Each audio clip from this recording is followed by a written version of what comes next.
जी नमस्ते प्रणाम। कैसन बानी जा सब।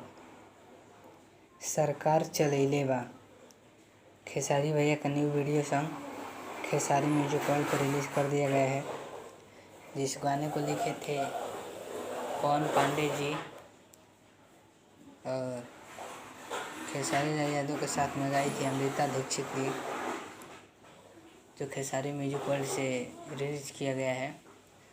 म्यूजिक दिए थे शंकर सिंह जी। बहुत ही बेहतरीन क्वालिटी का वीडियो बना है, बहुत ही अच्छा रिस्पांस मिल रहा है। और पवन भैया का भी एक टीएफ से सॉन्ग रिलीज हुआ है, वो भी काफ़ी अच्छा है, जिसको लिखे हैं आर पंकज जी ने। टीएफ म्यूजिक से रिलीज़ किया गया है। और सोना सिंह जी का भी एसआरके म्यूजिक से आया है, काफ़ी अच्छा सॉन्ग रहा। और गोलू गोल्ड का भी आया है प्यारो फिल्म से। तो सब लोग का प्यार दुलार दीजिए आप लोग। तो खेसारी भैया पवन भैया के जितना सोना सिंह के फैन है, इस वीडियो को ज़्यादा से ज़्यादा शेयर करें।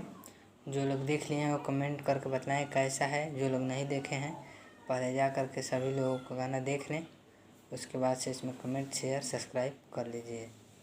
अगर आप इस चैनल पर नए हैं तो सब्सक्राइब कर दीजिए और बेल आइकन दबाना ना भूलें। नमस्ते।